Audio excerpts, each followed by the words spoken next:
Hey, Brandon Lewis here, and this video goes out to all of my APC magazine fellow subscribers, and it's about how to increase your closing rates. What is it that makes a consumer of residential or commercial repaint services buy? If you're like so many owners, you're constantly perplexed that you run around town, present your services to people, do quality work, and yet your closing rates remain in the 20 to 30% range.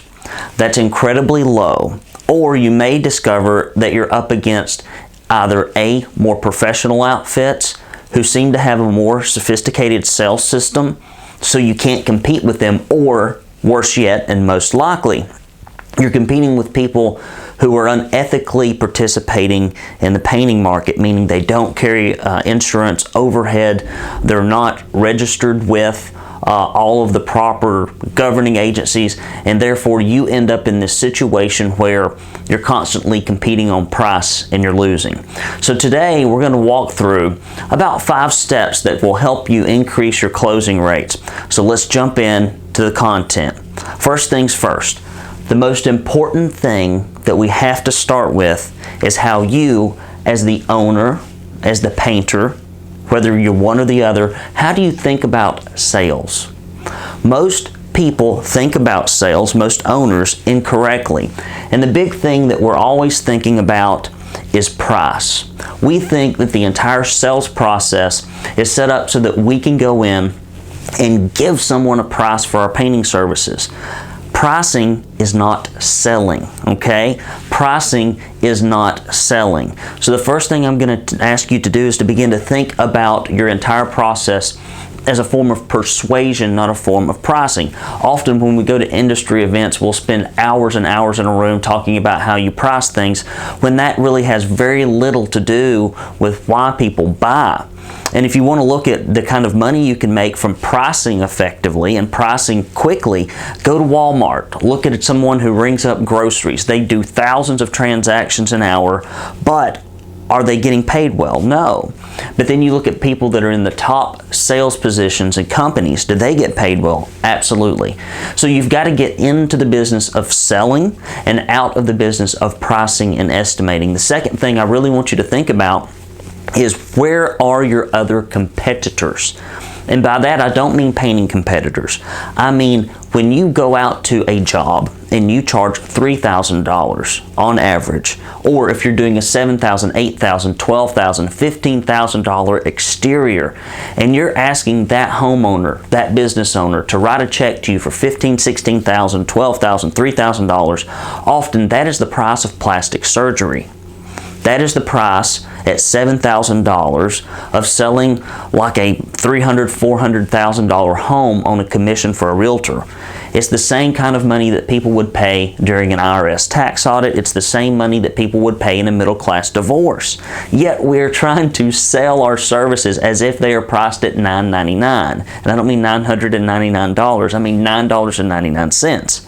We show up at the house, we build a little rapport, we make a little small talk, maybe we ask some pre-qualifying questions on the phone. Then we say, well, let me send you something. We go home and send the weakest, wimpiest email, the weakest method, where nothing expensive is sold, perfect for selling beans and shoes, and then we send this weak and wimpy email, and we call and maybe make a phone call or send an email follow-up, and when the jobs don't close, we move on to the next one. Well, it's because we're focused on pricing. Delivering a price is not selling, it's not persuading the customer. So the first thing we definitely have to do is to stop thinking of ourselves as estimators and as craftsmen. We have to start thinking of ourselves as business owners, entrepreneurs, and sales professionals. That's big tip number 1. Let's talk about big tip number 2. All right? Trust. Why do people buy from you? People buy from you because they trust you. That's why a customer gives you such an inordinate amount of money for painting their home, right? So the first thing is, I want to give you this formula, and you can write this down, and that is trust is equal to LSQ times NI times QI, okay? And this is going to get a little complicated, but let me walk you through it and then it'll be very simple. So, the first thing you have to know is that trust is equal to the number of interactions you have with someone times the quality of those interactions. Do you follow so far? NI, number of interactions, times QI, quality of interactions. Now, how can I illustrate this? Look at the picture below. Let's pretend that you are out on a very late night job. Maybe you're working with a manufacturing facility and it's in a bad part of town and you're having to work second shift or third shift to get the job done. Let's say you went to check on your crews. Now you're driving back in your van and you crash. And you are in a bad part of town, like the worst part of town, where all of the crime is committed, the one little zip code where it's always on the nightly news, okay? You wreck your car, it's 3 in the morning, you've got one cell phone battery bar left. Who do you call? Do you just pick out a phone book and start randomly calling people at 3 a.m. when you've wrecked your work van? Of course you don't. You call somebody who you know and trust. It could be a spouse, it could be a friend, it could be an in-law, it could be one of your trusted crew members.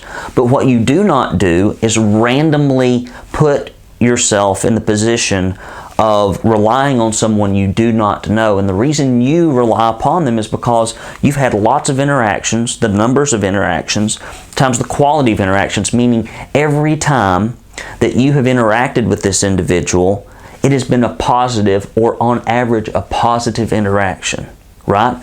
And the quality of those interactions has been consistent. Now, I'm going to throw one more thing in here, okay? And you probably noticed I haven't referenced it yet, and that's LSQ, lead source quality. So, we're going to talk about how long it takes to build trust, or rather how long we have to build trust.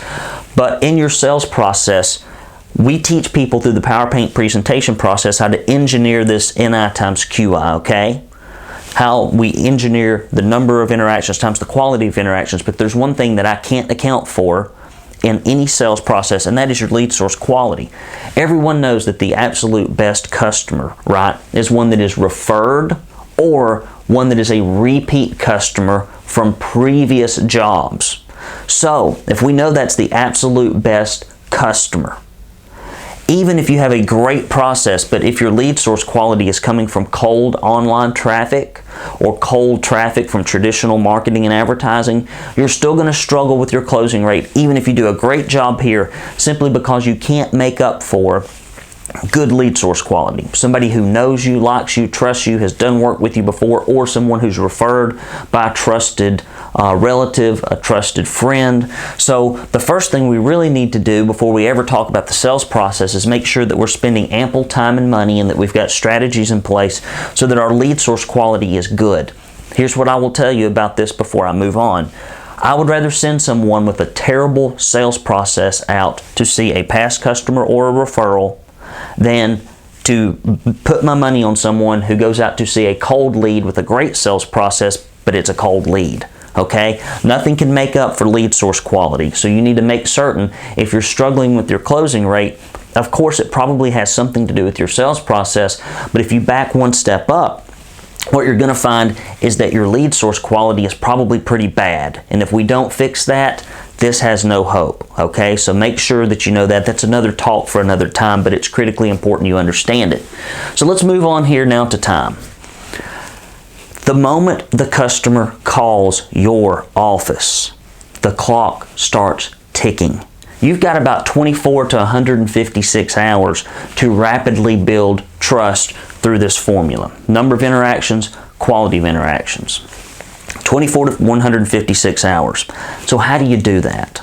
How do you do that when you've got such a short period of time to build trust? We talked about who would you call in the middle of the night? Somebody you've probably known for years, at least months. Who would you call for painting services? We don't have months. We don't have years to build our reputation except when we have processes in place for repeats and referrals, which again is another conversation for another time. Something I teach people to do. So, if we've got 24 to 156 hours, what's this look like? Okay, it really comes down to, and I'll draw this out on the board for you, it really comes out to what I call 3PF, okay? 3PF. Okay, this is how we build trust. And that is through pre-positioning, post-positioning, presenting, and follow-up. So when someone calls you on the phone, you need to answer it in a way that's meaningful to them. You need to say something that takes some worries and fears off of their plate. Something like, welcome to ABC Painting, where we offer the cleanest, most courteous painting services in the XYZ area, and our no questions asked 5-year guarantee. This is Brandon, how may I help you? Now you say, well, that's a mouthful, that's silly. Well, what would somebody calling into your office be worried about? Are you going to make a mess? Are you going to be courteous? Can I trust your people? What happens if something goes wrong? In our first 30 seconds or less, we have answered those 3 questions succinctly, right?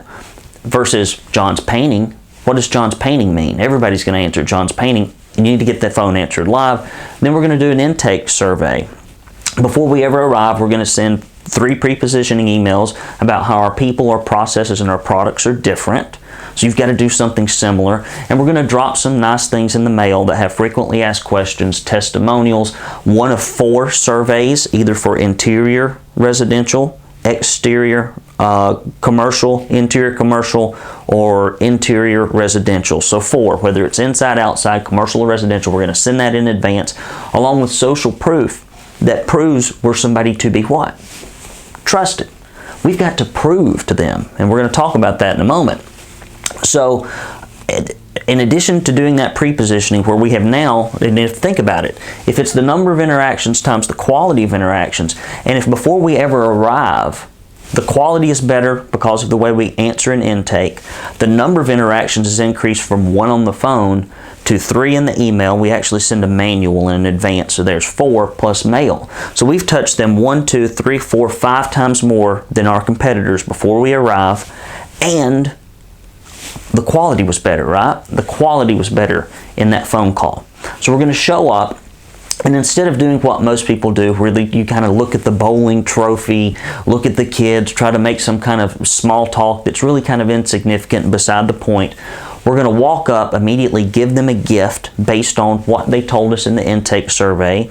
And 1 out of 5 people, their love language is the gift. We're going to break the ice with them. We're also going to hearken back to a conversation we had, which means we are listening and we can keep track from the time we talk to someone on the phone to the time we arrive. It shows we're professional and competent.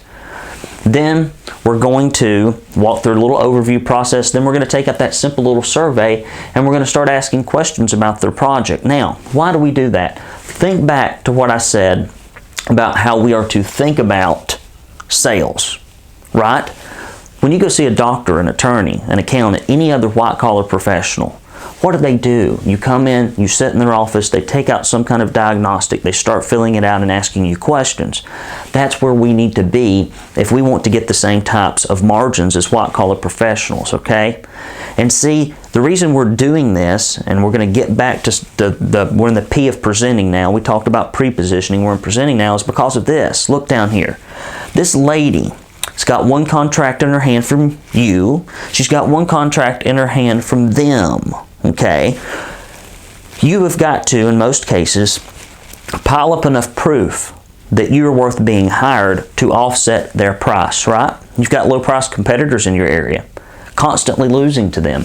If you don't pile up the proof, the price is always going to win. So we've got to push this proof down so that she picks us versus them even when we're more expensive. That's why we're going to this trouble. And I'll talk to you about how it's really not much trouble in a moment. So we're still in presenting in the 3PF, okay? So we're going to go through this overview. We're going to go through the survey, and then we're going to go through what we call an audit. We're going to make sure we keep the customer with us. Never let them wander off. Study after study shows the more time you spend with someone in a sales environment, the more likely they are to close. And after we do that, we're going to leave them with what we call a leave behind book that's going to have tons of testimonials, letters, pictures, accreditations, etc., so that they can look at that while we go out to the car and do our on-site printed estimate, okay? You never want to leave a customer by themselves watching Oprah, watching HGTV. They can't be sold, okay? And you got to make the most of that golden hour, so they're going to leave them with something that they can consume that will sell them, and we're actually going to reward them for consuming it. We're going to come back in before we present the estimate, and let me stop here. If you are emailing your estimates, you've got to stop. It's the weakest, wimpiest medium in the world. People get 80 to 120 emails a day. They get lost, they go into spam. It's the weakest thing you can do to close a sale. Weakest thing you can do to close a sale. You've got to be doing these things in person, okay? Do them in person. Everything expensive sold in person. In every situation when I've helped hundreds of painting contractors, when they start doing it in person, two things happen. It takes less time. They make more money. Hardly anything can you find in your business that both takes less time and makes more money. This is one of them. You need to be doing it. Okay? So we're going to present, before we present that on site, that estimate, we're going to do what we call our company story. Now, you would think, well, Brandon, haven't we told them about our company in our pre-positioning? Haven't we told them about our company in our leave behind book? Haven't we told them about company in the mail and the emails we've sent? You always have to assume that no one has read anything. But when you stand beside someone shoulder to shoulder and you walk them through a short presentation hitting on the high points, the most powerful arguments you can possibly make, you know without a shadow of a doubt that was consumed. We can't take any risk. We're going to do that before we show what? Our price, right? Because we've got to do what? Build the proof that they need to use us even though we're more expensive. So we're going to go into that process immediately, and then we're going to walk them through the estimate. We're going to ask them for their business. Mrs. Johnson, if this looks good to you, is it okay if we put you on the production schedule? I don't think there's 15,000 different ways to close, okay? I think there's like, if you do a good job with this, you just need to ask them for the business. Then we're going to leave them with what we call a post-positioning packet, which teaches them exactly how to hire a painting contractor, and it's going to provide all the proof that we are who we say we are. And we've got scripts and things that we use here. You need to be using scripts too, because if not, then you're just doing something different every time and you're going to get different results. Now, what do we use this post-positioning packet? Essentially, and I'll give you a little giveaway tip, this is a big secret, I'll lean into the customer and I'll say, let me ask you a question. Does the painting industry have a good reputation or a bad one? You can be honest. And usually they're quiet. And I'll say, it's pretty bad, isn't it? And I say, well, what do you think the chances are that if you hire a contractor, that if you don't do your homework and you don't know how to hire them, given that we have a bad reputation that's frankly deserved, that you'll probably have a bad experience? It's pretty high, don't you think? And I say, yeah. Well, let me tell you how to hire a painting contractor, what you need to look for. Again, going back to this proof element, we call it the preponderance of proof strategy. If one piece of proof is good, 100's 100 times better. Preponderance of proof. We're going to show them how to do this. To select us, to hire us. And if you don't do that, you're not really planting the seeds of doubt. You need to be planting that your cheap price competitors aren't to be trusted. And then after all that, some of them will not close, but many more will after you've done everything we've talked about here.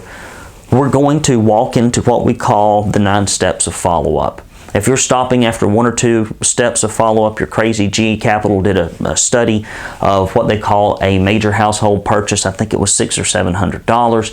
And it took people 13 months from the time they initially thought about buying that household good until they pulled the trigger. 13 months. Yet when people don't say yes on the spot or yes within a couple of weeks, we call them tire kickers.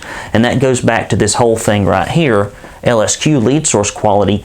We recommend that people keep their unconverted leads in a funnel and that they reach out to them in many cases on a monthly basis through something that's real easy and simple, or at least 3 times a year through customer reactivation. So this is the deal. If you want to sell your painting services for higher prices, you've got to do some of this stuff. You've got to think the right way. You've got to understand the trust equation. You have to really understand that you're under the gun to, in a compressed period of time, build trust. And finally, you've got to build up enough proof so that price is irrelevant, or at least doesn't matter as much for the key types of clients that you really want. Last thing I'm going to tell you, this is really important. People hear me talk about this process, and they always go, Brandon, that sounds like a lot to do. Sounds like a lot of work. Yes and no. Yes, in that you're going to have to set it up. But when you go out to do an estimate, it takes no more time, energy, or effort to do the world's crappiest estimate versus the Rolls Royce of estimates. The only difference is you'll either make more money or you'll make less. Once you decide to go see a customer, you've already committed to that hour and a half, haven't you? An hour and a half, usually driving there, driving back, not counting setup. Why not just take that hour and a half and make it the best hour and a half possible? If you set up all of this stuff in a pre-printed, pre-formulated, pre-formatted situation, there's not a lot of work to do. You carry it with it in the car. Before long, it's second nature, and you do it just like you would paint a wall or do anything else.